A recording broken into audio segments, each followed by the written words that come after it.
Jangan lupa subscribe YouTube channel Metro TV News dan jangan lupa nyalakan notifikasinya. Hingga kini konflik kepentingan politik dan krisis ekonomi masih melanda negara Sri Lanka. Kerusuhan terjadi hingga massa menduduki kantor presiden dan perdana menteri. Sementara masyarakat masih mengalami krisis bahan bakar, gas, makanan, obat-obatan, dan pasokan lainnya. Lalu bagaimana kondisi WNI di Sri Lanka? Untuk mengetahuinya telah bergabung bersama kami melalui sambungan Zoom Dubes RI untuk Sri Lanka, Dewi Gustina Tobing. Selamat pagi waktu Kolombo, Ibu Dewi, salam sehat Bu. Terima kasih, selamat pagi, selamat siang juga waktu Jakarta. Baik, Bu Dewi, KBRI Kolombo mencatat ada 340 warga negara Indonesia yang menetap di Sri Lanka. Bagaimana kondisi mereka saat ini, Bu Dewi? Ya, terima kasih Eva.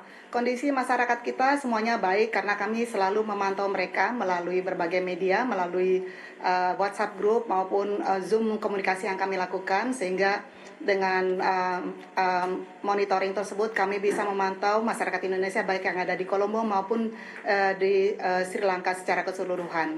Dan kami selalu rutin mengadakan kontak dan komunikasi dan selalu menyampaikan kepada masyarakat kalau ada hal-hal yang sangat perlu untuk bantuan dari kami agar menghubungi secara langsung. Jadi selain kami memantau mereka, juga kami minta juga masyarakat aktif untuk menghubungi KBRI.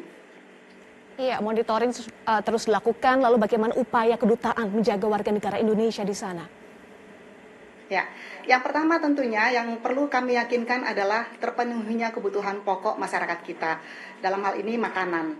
Jadi kalau pemantauan kami baik di Kolombo maupun di sekitar negeri Sri Lanka, makanan masih tersedia.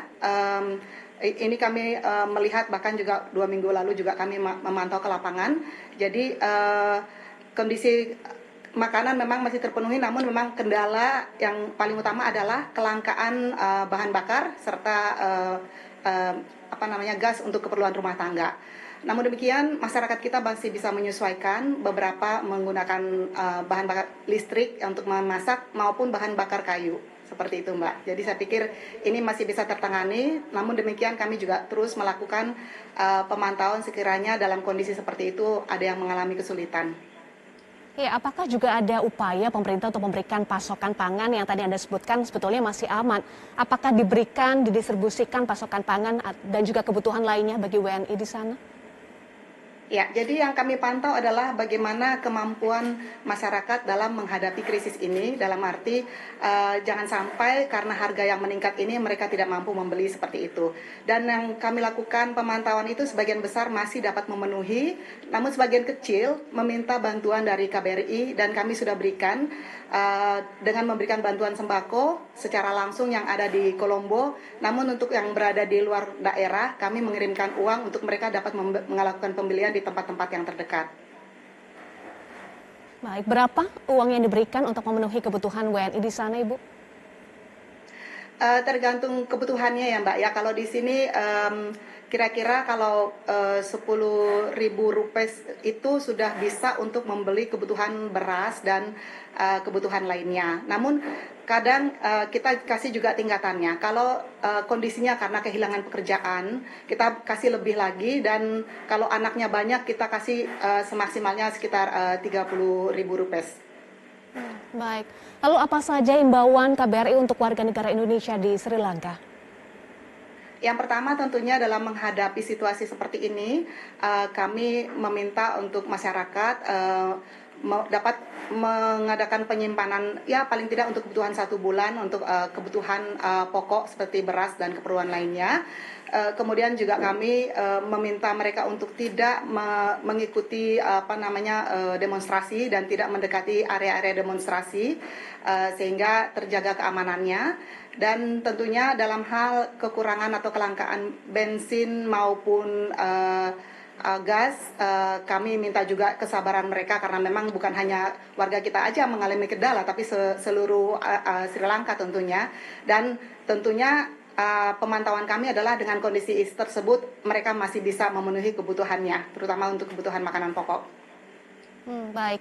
Tadi Ibu Dewi sampaikan selain monitoring juga menghimbau kepada warga negara Indonesia di sana jika ada kendala silahkan menelpon atau menghubungi KBRI. Adakah nomor telepon atau sambungan hotline yang bisa dihubungi WNI di sana? Ada, saya nggak ada sekarang Mbak, tapi nanti itu kita share juga kepada semua masyarakat. Jadi mereka bisa menghubungi kita setiap saat. Selain itu WhatsApp group juga, di mana dalam WhatsApp group itu kita berbagi informasi, masyarakat saling tahu apa yang terjadi di satu tempat dan yang lainnya. Jadi saya pikir itu juga penting untuk mereka untuk memahami situasi yang terjadi di Sri Lanka ini. Namun kondisi sementara ini aman, kondisi di Sri Lanka setelah kemarin keadaan demonstrasi yang terjadi pada tanggal 9 Juli, tanggal 10 memang sudah mulai menurun, dan sekarang pada hari kerja Senin maupun Selasa kami tetap aktif di kantor dan tidak ada kendala di di jalan seperti itu. Kondisi sangat kondusif saat ini. Baik. Ini kami catat juga Ibu, kami tampilkan di CG Metro TV untuk hotline yang bisa dihubungi WNI di Sri Lanka, yakni 9477277323 ya Ibu. Ya silakan, terima kasih banyak Mbak Eva. Baik, Ibu, apakah KBRI ada rencana memulangkan WNI untuk mengantisipasi kerusuhan atau kondisi yang lebih buruk di Sri Lanka? Hingga saat ini belum ada Mbak Eva untuk rencana evakuasi, namun demikian kami tetap melakukan contingency plan, di mana ini memang selalu dilakukan oleh pemerintah RI dalam hal situasi tidak normal di suatu negara. Dalam hal ini ada 4 tahapan, jadi ada siaga 4, 3, 2, dan 1. Kalau situasi pada saat ini kami kondisikan di siaga 3, di mana terjadi krisis dan terdampak pada WNI, namun masih skala yang kecil, seperti itu dampaknya. Jadi karena hanya sebagian kecil saja masyarakat kita yang terdampak, ini yang kami berikan bantuan. Kemudian nanti yang paling klimaks siaga 1, itulah kondisi di mana sudah semakin sulit di Sri Lanka, sehingga perlu dilakukan langkah-langkah evakuasi. Dan ini kami koordinasi dengan pemerintah pusat, dengan Kemlu RI, dan tentunya nanti dengan pemerintah setempat. Namun ini belum ada pada tahap ini untuk rencana tersebut. Antisipasi saja kalau diperlukan, seperti itu Mbak Eva. Baik, terima kasih Duta Besar RI untuk Sri Lanka, Dewi Gustina Tobing, sudah bergabung bersama kami di Metro Siang.